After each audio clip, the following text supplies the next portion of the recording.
తమలపాకు కారపొడి తయారీకి కావాల్సిన పదార్థాలు ఏంటి ఇప్పుడు చూద్దాం.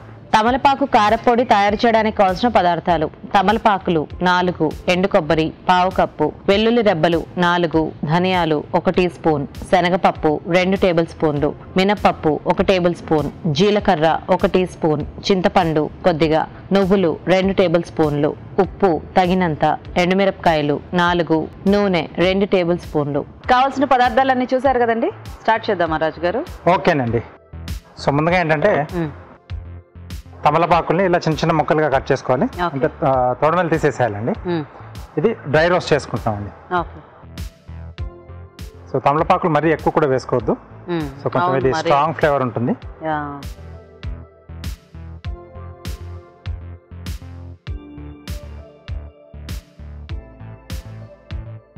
ఆల్రెడీ పండగ సీజన్ స్టార్ట్ అయిపోయింది కాబట్టి ఇంకా అందరి ఇళ్లల్లో ఈ తమలపాకులు కొబ్బరికాయలు ఇలాంటివన్నీ స్టాక్ బానే ఉంటుందండి. సో అన్నిటి కూడా అంటే నైవేద్యాన్ని కానీ లేకపోతే మనం తాంబూలాలకి ఇవ్వడానికి వాడుతూ ఉంటాం కదా. సో అలా ఎక్కువ వచ్చినప్పుడు ఏం చేసుకోవాలో చాలా మందికి తెలియదు. అవును, ఇదివరకైతే కొంచెం ఈ తమలపాకుల్ని అలా కిళ్ళిలాగా ఇంట్లోనే వేసుకునేవాళ్ళు, కానీ ఇప్పుడు అది కూడా అలా మానేశారు. అంటే పెద్దవాళ్ళు తింటున్నారు, బట్ ఇంకా ఇప్పుడు అంతా కూడా అసలు అలా తీసుకురావటము అలా పక్కన పెట్టేయటమే. అలా వాడిపోతే తర్వాత పడేస్తున్నాం మొక్కల్లో వేసే. ఓకే అండి, మంచి హ్యాబిట్స్ అన్ని మర్చిపోతున్నారు. సో ఇలా కొంచెం ఏమన్నా ఐడియా ఉంటే వాళ్ళు చేసుకోవడానికి వీలు ఉంటుంది. సో తమలపాకులు ఇంట్లో బౌల్లో తీసేసుకున్నాం. కానీ తమలపాకు కూడా తింటే అంటే లైక్ డైజెషన్ కి అంతా కూడా చాలా మంచిదండి. సో అది వరకు అలా పుట్టాకులు కూడా తినేవాళ్ళు. అవును. సో అంటే కంపల్సరీ తిన్న తర్వాత తాంబూలం లాంటివి కూడా వేసుకునేవాళ్ళు. సో ఇప్పుడు కొద్దిగా నూనె వేసుకున్నాం. కొద్దిగా నూనె పడుతుంది దీంట్లో. మినపప్పు అండి, అలాగే కొద్దిగా శనగపప్పు,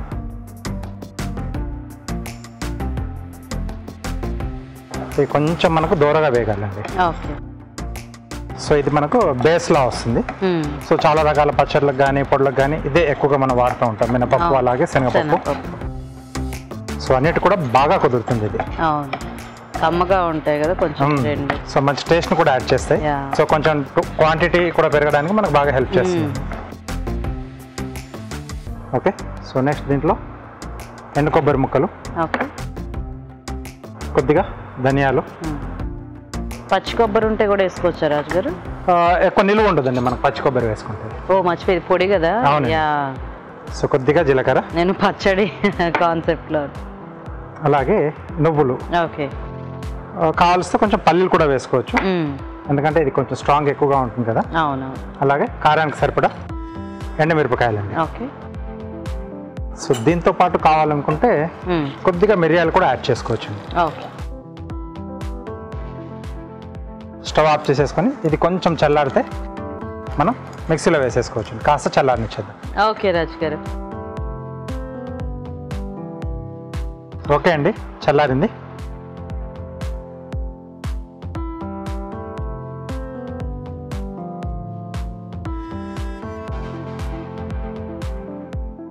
దీంట్లోనే మనం వేయించి పెట్టేసుకున్న తమలపాకులు అండి,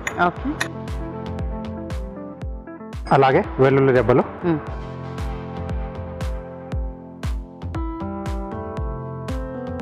కొద్దిగా చింతపండు,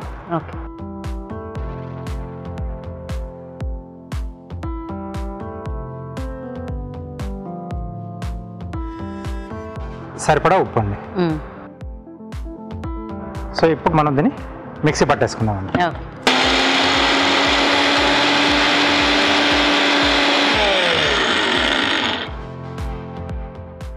ఓకే, ఇంకొంచెం చేసేసుకుంటే సరిపోతుందండి. ఓకే.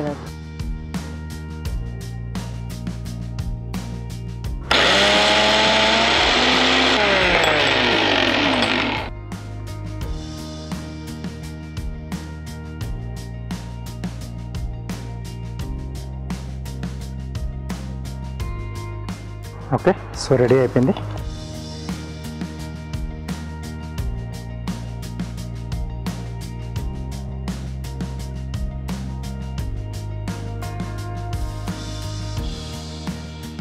ఓకే, సో తమలపాకు కారపొడి రెడీ అండి. తమలపాకు కారపొడి రెడీ అండి. టేస్ట్ చూసే ముందు తయారీ విధానం ఇంకొకసారి చూద్దాం. తమలపాకు కారపొడి తయారు చేసే విధానం: ఒక పాన్ లో తమలపాకులు వేసి వేయించి పక్కనుంచాలి. అదే పాన్ లో నూనె వేసి మినపప్పు, శనగపప్పు, ఎండు కొబ్బరి ముక్కలు, ధనియాలు, జీలకర్ర, నువ్వులు, ఎండుమిరపకాయలు వేసి వేయించి మిక్సీ జార్లోకి తీసుకోవాలి.